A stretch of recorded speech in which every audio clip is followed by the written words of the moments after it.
नमस्कार। हम लघु गुणक पढ़ रहे हैं। उसमें आपको पूर्णांश बनाने के नियम देखना है। पूर्णांश बनाने के नियम के लिए आपको दशमलव आपका आधार रहता है, यानी दशमलव के पहले कोई संख्या है तो वह संख्या धनात्मक कहलाएगी, और अगर आपके पास दशमलव के पहले कोई संख्या नहीं तो वह संख्या ऋणात्मक कहलाएगी। दशमलव के पहले की संख्या यानी 1 से अनंत तक संख्या, लेकिन दशमलव के बाद की संख्या रहती है 0.99 से के बाद जितनी भी संख्या आएगी वह एक डिसाइड करेगा कि आपकी संख्या धनात्मक है या ऋणात्मक है। अगर 0.99 रहा तो वो ऋणात्मक हो जाता है, 0.99 के बाद कोई भी संख्या आती है तो वह ऋणात्मक हो जाती है, और 1 आपका धनात्मक होता है। तो ये आपको दशमलव के आधार पे आपको सबसे पहले निर्धारित करना पड़ेगा कि संख्या धनात्मक है या ऋणात्मक है। आपने निर्णय ले लिया, डिसीजन ले लिया कि संख्या धनात्मक है या ऋणात्मक है, तो फिर आपको जो नियम रहेगा पूर्णांश बनाने का वो ये रहेगा कि धनात्मक में आपको दशमलव के पहले की जितनी भी संख्याओं को आपको गिनती करना है, संख्या गिनती करना। यदि आपका लघु गुणक का मान जो याद करना है वो ऋणात्मक है, यानी दशमलव के पहले कोई संख्या नहीं है, तो वह संख्या ऋणात्मक हो जाती है। दशमलव के पहले अगर कोई संख्या नहीं है तो आपको उसको 0 गिनना पड़ेगा। तो ये आपके नियम है। और धनात्मक संख्या में आप जो संख्या गिनेंगे उसमें 1 घटाएंगे, ऋणात्मक संख्या में आप जो 0 गिनेंगे उसमें 1 जोड़ेंगे, और वह आपका पूर्णांश रहेगा। चलिए मैं आपको कुछ उदाहरणों से समझा देती हूँ। आपके सामने 10 उदाहरण लिखे हुए हैं। 59, 59, 358, 358, 4357, और ये पॉइंट लगा हुआ है यहाँ पर पॉइंट 6.321, फिर 63.21, इसमें पॉइंट नहीं दिख रहा, 63.21। 6 नंबर का उदाहरण है 632.1 है। 7 नंबर के उदाहरण में आप देखें 0.18 है। 8वें नंबर के उदाहरण में आपके पास में जो दिया हुआ वो 0.018 है। 9वें नंबर में 0.0073 है। फिर अगला जो 10वां नंबर का है उसमें 0.0030002 है। ये 10 आपके सामने उदाहरण मैंने लिख रखे हैं। इसमें आप सबसे पहले ये डिसाइड करिए कि ये धनात्मक है या ऋणात्मक है। दशमलव के पहले जितनी भी संख्याएं हैं वो धनात्मक है, तो आप ध्यान से देखें 6 तक जो भी लिखा हुआ है वो 1 से 6 तक वो धनात्मक है, और 7 से जो 10 तक जो भी लिखा हुआ है वो ऋणात्मक है।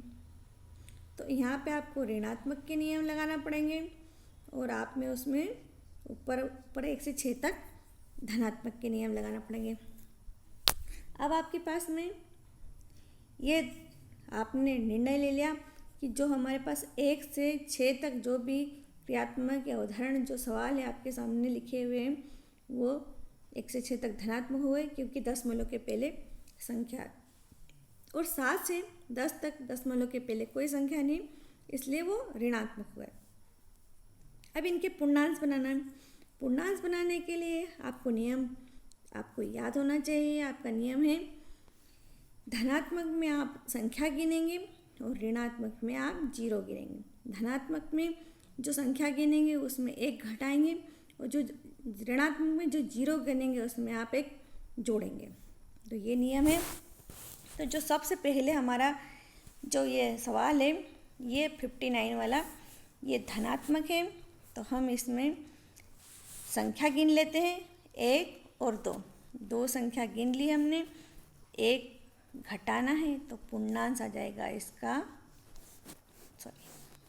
1 आ जाएगा, इसका पूर्णांश 1 आ जाएगा। ये आंसर हो गया।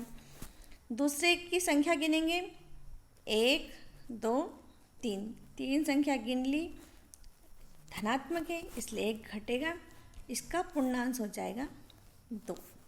ये आपका आंसर हो गया। अगला तीसरे नंबर में पूर्णांश आपको गिनना है।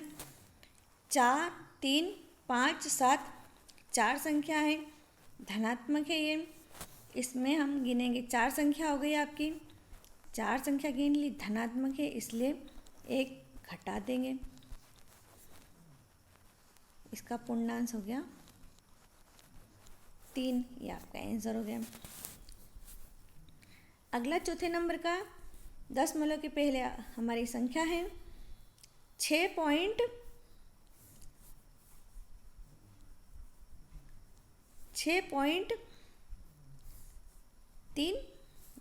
3 2 1। तो ये आपका हो गया धनात्मक, क्योंकि 10 के पहले 6 है।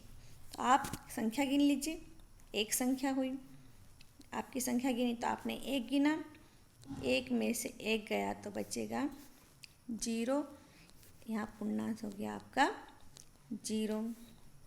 फिर अगला देखेंगे, यहाँ पे आप गिन लीजिए, 10 के पहले की संख्या गिन लीजिए, 1 2 2, 2 में से 1 घटाना है, ये हो जाएगा इसका पूर्णांश 1। इसके बाद हम अगला देख लेते हैं। यहाँ पर 10 के पहले 3 संख्या है, तो आप 10 के पहले धनात्मक है, 3 संख्या है, 1 2 3 गिन ली हमने, उसमें से 1 घटा देंगे, हमारा बचेगा 2।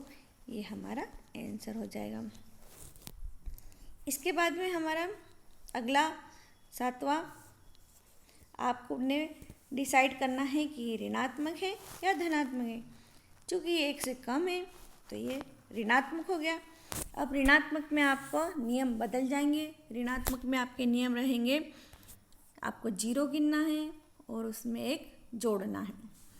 यहाँ 0, 10 के बाद कोई 0 नहीं है तो यहाँ हम 0 लिख देंगे और 1 नियम का जोड़ देंगे, तो हमारा आ जाएगा 1 माइनस का, और आप इसको 1 माइनस का लिखेंगे 1 बार का। तो ये आपका आंसर हो गया 1 बार का। अगला भी ऋणात्मक है, इसलिए इसमें आपको 0 गिनना है। 0 गिनी हमने, 1 0 गिनी, इसमें आपको 1 जोड़ना है, यहाँ पर आ जाएगा आपका 2 बार का आंसर आ जाएगा, पूर्णांश इसका। अगला ये भी ऋणात्मक है, 0 गिनना आपको, 1 2 3, 10 के बाद की 0 गिनना है, आपके 3 0 हो गई, 3 0 हो गई, 1 इसमें जोड़ देंगे, ये आपके पूर्णांश आ जाएगा 4 बार का। लास्ट वाला, इसमें भी आपको 10 के पहले कोई संख्या नहीं है इसलिए ऋणात्मक है, इसमें आपको 0 गिननी है, 1 और 2, 2 0 गिन ली, इसमें हम 1 जोड़ देंगे, इसका आ जाएगा 3 बार का। यह आपके पूर्णांश हो गए। उम्मीद है आपको अच्छे समझ में आ गया होगा। धन्यवाद।